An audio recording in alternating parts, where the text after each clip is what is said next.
Olá galera, bem-vindos a mais um videocast que ainda não tem nome, mas em breve terá. Eu esperei o fim de semana inteiro passar para poder falar com tranquilidade sobre esse filme. Então, quem teve tempo de assistir ao novo Batman, excelente. Quem não teve, pode desligar já o vídeo porque eu vou falar sobre spoiler. Para começar, eu quero comentar que a trilogia feita pelo Christopher Nolan vem sendo preparada desde 2007. O que significa que os 3 roteiros foram preparados praticamente ao mesmo tempo e foram desenvolvidos ao longo dos anos, revisados, etc. E não é porque foi feito a 6 mãos entre o Christopher Nolan, seu irmão Jonathan e mais uma pessoa, Goyle, que aponta algumas falhas que os 2 primeiros filmes da trilogia não tinham. Eu vou falar mais especificamente sobre isso depois. Mas primeiro eu queria comentar sobre os personagens e seus respectivos atores, que também fazem parte do probleminha do roteiro, mas não interfere tanto. Primeiro, eu queria frisar que não é porque eu aponto falhas nesse filme que eu achei o filme ruim. Muito pelo contrário, eu amei. Fiquei grudada na cadeira do cinema o tempo inteiro. Mas o final, pra mim, me pareceu um pouco menos satisfatório do que eu gostaria de ter visto. Primeiro, alguns personagens desse novo Batman a gente conhece desde 2005. Né? O Fox, o Alfred, o Comissário Gordon, enfim. Alguns outros personagens a gente foi apresentado agora e a maioria deles a gente não teve tempo de conhecer suficientemente. 2 deles, a Mulher-Gato e a Miranda Tate. A Miranda Tate é uma personagem central na trama pelo papel que ela desempenha no final. Mas ela não é essencial. Ela poderia muito bem ter ficado de fora dessa história. O Christopher Nolan quis amarrar a história do nome real dessa mulher com o primeiro filme para que fizesse um sentido de contexto histórico. Isso tem muito a ver, inclusive, com os quadrinhos. Eu gostei de ver a aparição dela.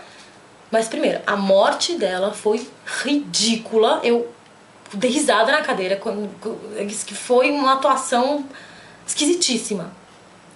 E o papel da Mulher-Gato, por mais interessante que ela fosse, e ela é exatamente nos quadrinhos, inclusive no reboot da DC, ela é tal e qual. Incrível, sensacional, engraçada, um pouco meio que se lixando pra todo mundo. E a relação dela com o Bruce também é muito especial. Só que isso não foi bem desenvolvido. Ninguém explica quem que é a Selina Kyle. Ninguém explica que ela é uma ladra porque ela é ladra. Ninguém explica isso. Fica uma coisa um pouco forçada. Por que ela rouba? Porque ela gosta. Tá, mas pra quem não conhece os quadrinhos, fica uma coisa meio nada a ver. O Bane é o típico personagem que foi mal editado. Porque ele é o protagonista durante 2 horas e meia de projeção. Ou 2 horas e 15, que seja. Você sabe a história inteira do Bane, como que aconteceu, que relação ele tem a ver com o Batman, que acontece tudo. De repente ele morre e não se fala mais. Ele recebe um tiro da Mulher-Gato e tchau. Ficou uma coisa muito esquisita. Eu tenho certeza que o Christopher Nolan tem na casa dele um monte de imagens da sequência depois da morte do Bane, alguma coisa acontecendo com ele. Mas na hora da edição, isso foi cortado, obviamente por falta de espaço e tempo, e ficou estranho. Ficou. É uma pena que o vilão mais importante do filme tenha sido tratado de uma maneira um pouco relapsa.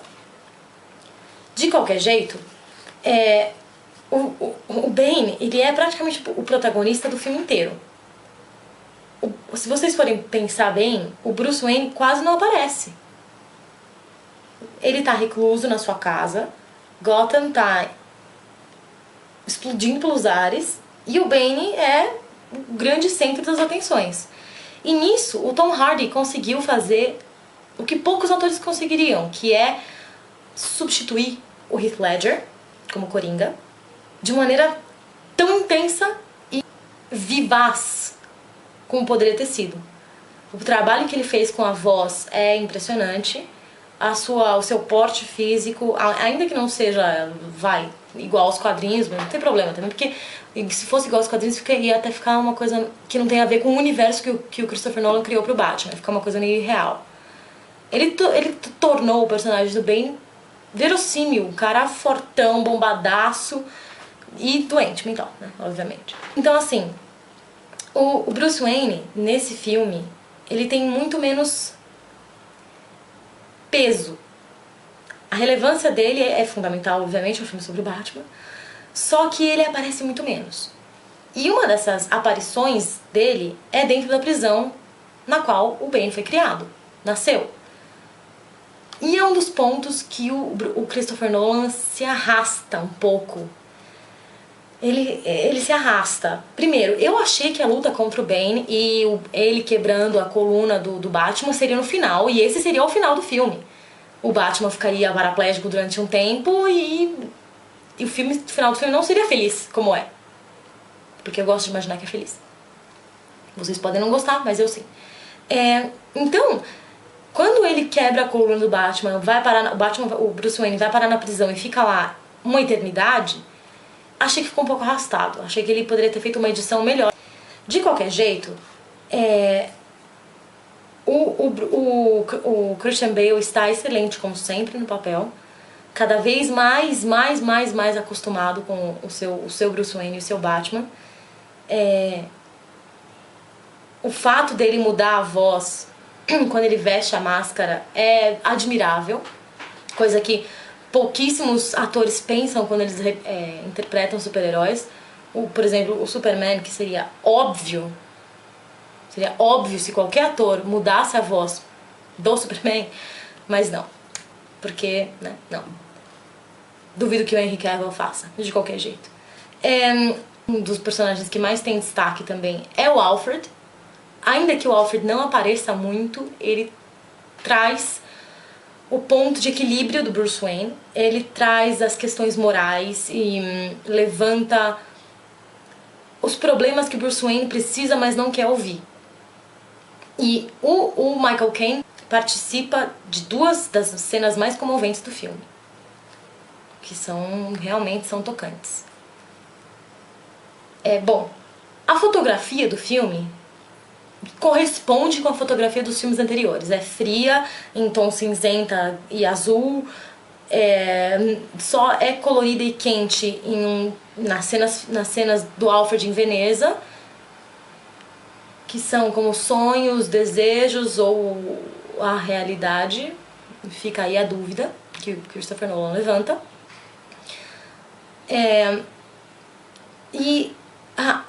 Bom, a edição. Eu já tava falando mais ou menos aqui da edição, mas eu acho que a edição desse filme ficou um pouco curta. Não sei se eu me faço entender. A edição e a montagem do filme... Bom, a montagem eu falo daqui a pouco. A edição do filme ficou um pouco... Eu acho que tinha filme demais. Entendeu? Tinha filme demais pra pouco espaço, pouco tempo. Eu acho que o Christopher Nolan podia ter sido mais esperto, que nem o Peter Jackson, e fazer, não, olha, eu não vou fazer um filme do Hobbit em 90 minutos. Eu vou fazer 2 e aí eu tenho o tempo que eu quiser. Poderia ter feito isso, eu acho que teria sido mais inteligente. Que assim ele poderia desenvolver os personagens muito melhor. Mas de qualquer jeito. Sobre a montagem. A montagem apresenta um dos maiores problemas, que é as cenas de ação em grande escala. Primeiro, eu não posso deixar de comentar que a cena de ação, que estão os dois bandos lado a lado, dos vilões e o dos policiais, na hora que eles se encontram, a gente começou a rir no cinema, porque tinha uma galera, tinha os policiais andando, tipo, desesperados, porque a galera meio que não sabia o que fazer.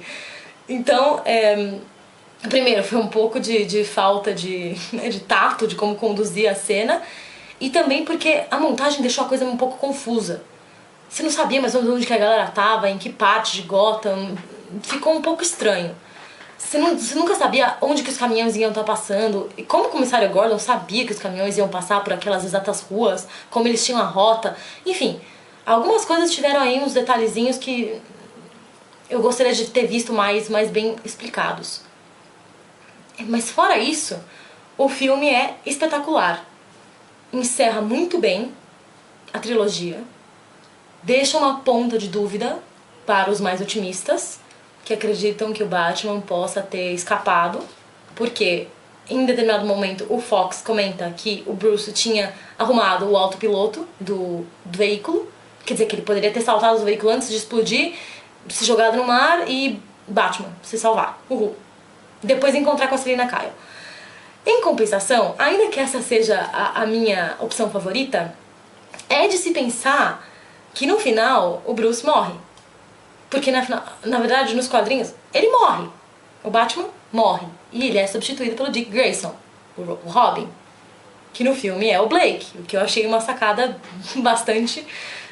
Não uma sacada, mas foi uma referência que homenageia os fãs. Eu achei muito massa. Então, assim... o Christopher Nolan teria deixado mais dúvidas se ele tivesse mostrado só a cara do Alfred dando um sorrisinho, se levantando e indo embora. Todo mundo ia ter ficado pensando se ele realmente tinha visto o Batman ou não. E com quem? O fato dele ter visto o Batman, o Bruce Wayne, com a Selina Kyle, levanta dúvidas. Porque a Selina Kyle não é a típica mulher que sentaria num cafezinho com o Bruce Wayne em Veneza. Né? Ainda mais usando uma roupinha toda bonitinha de mulher, porque ela era femme fatale, ela não era garotinha. E o Bruce tá com uma camisa também polo, colorida, que nada a ver com o seu jeito sombrio de ser. Faz sentido por um lado e por outro não. Então depende realmente de cada espectador o que eles esperam do final do filme. Eu acho que teria feito muito mais sentido se o Bruce morresse, porque final de uma trilogia, do jeito que ele tava conduzindo, pra mim não podia ter final feliz. Tanto é que eu esperava que a luta final fosse entre ele, o Batman e o Bane. E o Batman se fudesse no final. Mas, com esse final assim, meio dúbio, cada um escolhe o que quiser, né? Depende da experiência que cada um tenha, ou da quantidade de coisa que leu do Batman, ou sei lá. Enfim. E é isso. Então, assim, o filme tem seus problemas. Não é tão bom tecnicamente quanto os dois primeiros anteriores, que são praticamente perfeitos. Fora um detalhezinho ou outro. Mas ainda assim, o Christopher Nolan consegue amarrar os 3 filmes num círculo muito bem feito, puxando coisas dos filmes anteriores pra deixar a história mais consistente e abrindo uma possibilidade para uma continuação. Duvido muito que o Christopher Nolan queira. Ele já recusou fazer um filme da Liga da Justiça, porque inclusive fazer um filme com esse Lanterna Verde, meu Deus, que não tem milagre que salve o Ryan Reynolds, né? Mas enfim, duvido muito que o Christopher Nolan queira fazer uma continuação de um novo Batman. Mas esse filme merece ser visto e revisto centenas de vezes. Aliás, a trilogia inteira. É isso, galera. Até a próxima.